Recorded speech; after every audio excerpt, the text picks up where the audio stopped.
దీపావళి ముందు యమదీపాన్ని ఎప్పుడు వెలిగించాలి? ఏ దిశలో పెట్టాలి? యమదీపం విశిష్టత ఏమిటంటే, హాయ్ అండి, అందరికీ నమస్కారం. ఓం శ్రీ మాత్రే నమః, ఓం శ్రీ గురుభ్యో నమః అని కామెంట్ పెట్టి ఒక లైక్ చేసి మన ఛానల్ను సపోర్ట్ చేయండి ఫ్రెండ్స్. దసరా పండుగ అయిపోయింది, మరికొన్ని రోజుల్లో దీపావళి పండుగ రానుంది. ఈ దీపావళి పండుగను కొన్ని ప్రాంతాల వారు 5 రోజులు జరుపుకుంటారు. ఈ పండుగలో భాగంగా మొదటి రోజుని ధనత్రయోదశిగా జరుపుకుంటారు. ఆశ్వీజ మాసం కృష్ణపక్షం త్రయోదశి రోజున యమదీపం వెలిగిస్తారు. ఇలా చేయడం వల్ల యముడి ఆశీస్సులు లభిస్తాయని నమ్మకం. ఈ ఏడాది ఎప్పుడు యమదీపం వెలిగించాలి, నియమాలు తెలుసుకుందాం. 5 రోజుల దీపావళి పండుగలో మొదటి రోజున ధనత్రయోదశిగా జరుపుకుంటారు. ఆశ్వీజ మాసంలోని చీకటి పక్షంలో అంటే కృష్ణపక్షంలోని 13వ రోజున యమదీపం వెలిగిస్తారు. మరణానికి అధిపతి అయిన యమధర్మరాజు పేరుతో దీపం వెలిగించడం వల్ల యముడి ఆశీస్సులు లభించి ఆరోగ్యంగా ఉంటారని చెబుతారు.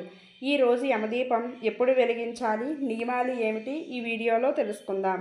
ధనత్రయోదశి తిథి ఎప్పుడంటే హిందూ క్యాలెండర్ ప్రకారం ఆశ్వీజ మాసంలోని కృష్ణపక్షం త్రయోదశి తిథి అక్టోబర్ 18న మధ్యాహ్నం 12:18 ప్రారంభమవుతుంది.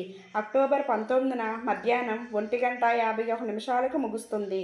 నమ్మకం ప్రకారం అక్టోబర్ 18వ తేదీ శనివారం ధనత్రయోదశిని జరుపుకుంటారు. యమదీపం వెలిగించడానికి సరైన తేదీ ఏది? హిందూ క్యాలెండర్ ప్రకారం అక్టోబర్ 18వ తేదీ శనివారం 2025 అంటే ఆశ్వీజ మాసం కృష్ణపక్ష త్రయోదశి తిథి నాడు యమదీపం వెలిగిస్తారు. దీపం వెలిగించడానికి దిశ: యమదీపాన్ని ఎల్లప్పుడూ దక్షిణం వైపు చూస్తూ వెలిగించాలి. దక్షిణ దిశను యమధర్మరాజు దిశగా పరిగణిస్తారు. ఈ దిశలో దీపం వెలిగించడం వల్ల యముడు సంతోషిస్తాడు, అన్ని భయాల నుంచి ఉపశమనం కలిగిస్తాడు. ధనత్రయోదశి రోజున పిండితో చేసిన 4 వైపులా దీపం వెలిగించి ఆవాల నూనెతో నింపండి. ఇప్పుడు దీపంలో 4 ఒత్తులు పెట్టి ఇంటికి దక్షిణం వైపుగా దీపం వెలిగించాలి. ధనత్రయోదశి రోజున ప్రదోష కాలంలో యమదీపం వెలిగించడం శుభప్రదంగా పరిగణించబడుతుంది.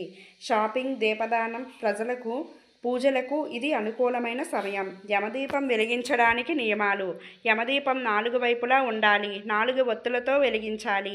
యమదీపం వెలిగించేందుకు నువ్వుల నూనె లేదా ఆవ నూనెను ఉపయోగించాలి. దీపం వెలిగించిన తరువాత దానిని ఇంటి బయట దక్షిణం వైపు పెట్టాలి. దీపం వెలిగించేటప్పుడు కుటుంబ సభ్యులందరూ దీర్ఘాయుషులతో జీవించాలని, అన్ని కష్టాల నుంచి విముక్తి పొందాలని ప్రార్థించాలి. యమదీపాన్ని ఇంటి బయట దక్షిణ దిశలో పెట్టాలి. ఈ దీపాన్ని దానం చేయడం వల్ల ఇంట్లో ఎల్లప్పుడూ ఆనందం, శ్రేయస్సు ఉంటాయని, అకాల మరణ భయం ఉండదని నమ్ముతారు. యమదీపం ఎందుకు వెలిగిస్తాం? ధనతేరస్ రోజున యముడిని లక్ష్మీదేవి, కుబేరుడు, వినాయకుడు, ధన్వంతరి దేవుళ్లను పూజిస్తారు. మత విశ్వాసాల ప్రకారం ఈ రోజున యముడిని ఆరాధించడం, అతనికి దీపదానం చేయడం వల్ల అకాల మరణ భయం తొలగిపోతుంది. యముడిని దక్షిణ దిశకు అధిపతిగా భావిస్తారు. కావున ధనత్రయోదశి రోజున పిండితో చేసిన 4 ముఖాల దీపాన్ని దక్షిణ దిశలో వెలిగిస్తే యమరాజు ఆశీర్వాదం లభిస్తుంది. ఆనందం, శాంతి, ఆరోగ్యం లభిస్తాయని నమ్ముతారు. యమదీపం వెలిగించడం వల్ల ఇంట్లో ఉన్నవారికి ఎటువంటి అనారోగ్య సమస్యలు ఉండవు. అలాంటివి ఉన్నా అవి కూడా తొలగిపోతాయనే ఉద్దేశంతో యమదీపం వెలిగిస్తారు. మృత్యుభయం తొలగిపోతుంది.